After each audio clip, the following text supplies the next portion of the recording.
Bible में परमेश्वर नया आकाश और नई पृथ्वी बनाने की बात क्यों करता है कि मैं नया आकाश और नई पृथ्वी बनाऊंगा। दोस्तों, क्या उस नई पृथ्वी में पाप होगा, मृत्यु होगी, क्या वहाँ फसल होगी, क्या हम खाएंगे पिएंगे जैसा क्या इस पृथ्वी में होता है, या फिर हम परमेश्वर की इच्छा से जीवन जिएंगे और हम सिर्फ निरंतर आराधना करते रहेंगे और एक रोबोट की जिंदगी जिएंगे, क्या फ्रीडम होगी। दोस्तों, आइए इन सारी बातों को हम परमेश्वर के वचन के आधार पर जानते हैं। दोस्तों, इस संबंध में दो जगह में आपको मिलता है, एक यशायाह 65 अध्याय में मिलेगा और दूसरा प्रकाशित वाक्य में आपको मिलेगा। क्योंकि देखो, मैं नया आकाश और नई पृथ्वी उत्पन्न करता हूँ और पहली बातें स्मरण ना रहनी और सोच विचार में भी ना आएनी, इसलिए जो मैं उत्पन्न करने पर हूँ उसके कारण तुम हर्षित हो और सदा सर्वदा मगन रहो। क्योंकि देखो, मैं यरूशलेम को मगन और उसकी प्रजा को आनंदित करूंगा। मैं आप यरूशलेम के कारण मगन और अपनी प्रजा के कारण हर्षित होऊंगा। उसमें फिर रोने या चिल्लाने का शब्द ना सुनाई पड़ेगा। उसमें फिर ना तो थोड़े दिन का बच्चा और ना ऐसा बूढ़ा जाता रहेगा जिसने अपनी आयु पूरी ना की हो। क्योंकि जो लड़कपन में मरने वाला है वो 100 वर्ष का होकर मरेगा, परंतु पापी 100 वर्ष का होकर श्रापित ठहरेगा। वे घर बनाकर उनमें बसेंगे, वे दाख की बारियां लगाकर उनका फल खाएंगे।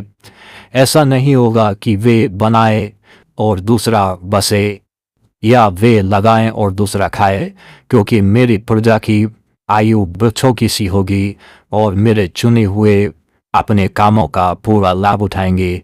उनका परिश्रम व्यर्थ ना होगा, ना उनके बालक घबराहट के लिए उत्पन्न होंगे, क्योंकि वे परमेश्वर के धन्य लोगों का वंश ठहरेंगे और उनके बाल बच्चे उनसे अलग ना होंगे। दोस्तों, इस भाग में स्पष्ट परमेश्वर ने कहा, मैं नया आकाश तो नई पृथ्वी बनाऊंगा और उसमें किस प्रकार का जीवन होगा वहाँ यहाँ पर क्लियर बताया है कि वो क्या करेंगे।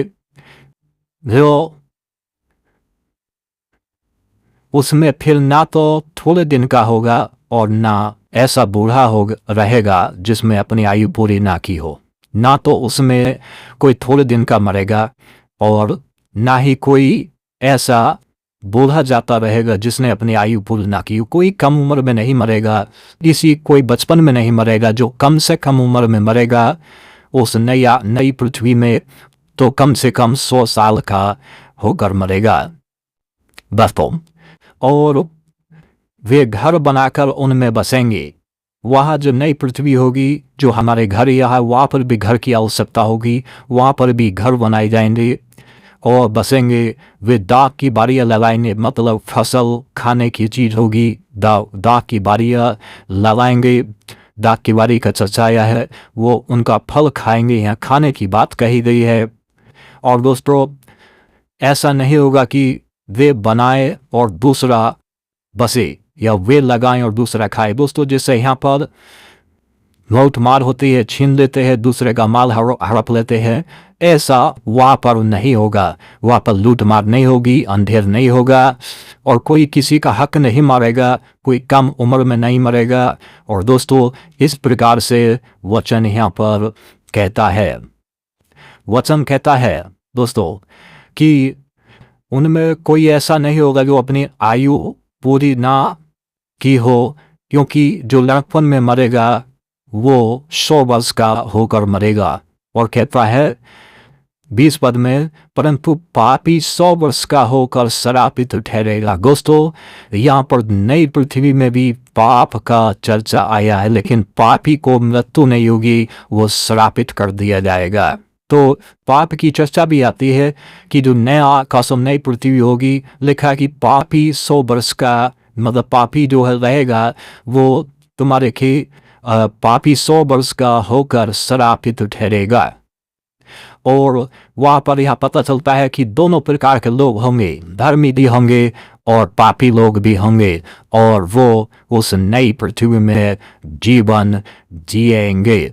और तो ये लेकिन एक दूसरे का ये पाप वो नहीं होंगे कि उस समय करेंगे, लेकिन ये पाप इस जीवन के ही होंगे जिनके कारण जो है वो मनुष्य श्रापित ठहरेंगे, जिन्होंने मन नहीं फिराया, जिन्होंने जो है अपने गुनाहों से तौबा नहीं की, और जिन्होंने पश्चाताप नहीं किया, जिन्होंने प्रभु यीशु को अंगीकार नहीं किया। दोस्तों, ये वो लोग होंगे, लेकिन ये जो है अपने पापों के चलते श्रापित जिंदगी जिएंगे। लेकिन जो परमेश्वर के लोग हैं वे घर बनाएंगे, वे जो है उनमें बसेंगे, उन आपदा की बारियाँ लगाएंगे, फल खाएंगे, और उनका जो है जो जीवन होगा दोस्तों वो बहुत ही खुशहाल होगा, खुश में होगा, फिर उनको कोई दुख देने वाला ना होगा।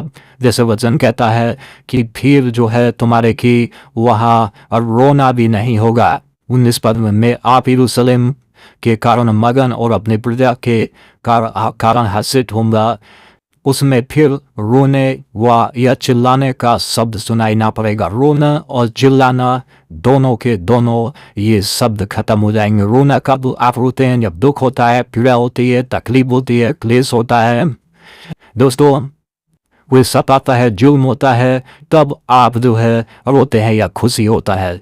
और चिल्लाना जब आप पागल होते हैं, चिल्लाते कब हैं? जब कोई आपको कष्ट पहुंचाता है, आपके अनुकूल जो माहौल नहीं होता है। चीखना, चिल्लाना, लड़ाई झगड़ा, दंगा फसाद, ये सब को दोस्तों दिखाता है, और ये सब चीज़ें उस नई पृथ्वी में ख़त्म हो जाएगी। लेकिन वह कहता है कि मेरी प्रजा के लोगों का जीवन कैसा होगा? जो है वो एक वृक्ष के समान होगा। यस, वृक्षों के समान होगा। ऐसा नहीं होगा 22 पद में, ऐसा नहीं होगा कि वे बचाएं और दूसरे उसमें खाए या और दूसरा खाए, क्योंकि मेरे प्रजा की आयु वृक्षों की सी होगी। मेरी प्रजा की लोग, मेरे प्रजा के लोगों की आयु जो होगी वृक्षों के समान होगी, जो सालों साल, सैकड़ों साल खड़े रहते हैं, 100 साल, 500 साल लंबी समय तक बने रहते हैं। उनकी आयु उन वृक्षों के समान होगी। दोस्तों, बहुत सारे लोग कहते हैं कि जो है जब हम मर जाएंगे और नई आकाश नई पृथ्वी होगी तो उसमें पापी लोग नहीं होगा, और दूसरा जो है वहाँ सिर्फ आराधना ही आराधना चलेगी। वहाँ ना दिन होगा, ना रात होगा, और ना ऐसा होगा ना वैसा होगा। लेकिन दोस्तों, अब यहाँ पर परमेश्वर ने स्वयं कहा, ये ऐसा यहाँ कहता है। और दोस्तों, दूसरा जो आप उसको बारे में आगे पढ़ते हैं तो वो प्रकाशित वाक्य में जो है लिखता है ना। प्रकाशित वाक्य में 21 के पहले पद से, फिर मैंने नए आकाश और नई पृथ्वी को देखा, क्योंकि पहला आकाश और पहली पृथ्वी जाती रही। दोस्तों, आज के वीडियो में इतना ही, और हमारे साथ जुड़ने के लिए बहुत धन्यवाद। यदि आपको अच्छा लगता है तो इस वीडियो को शेयर जरूर करें और लाइक भी करें और चैनल सब्सक्राइब कर लें।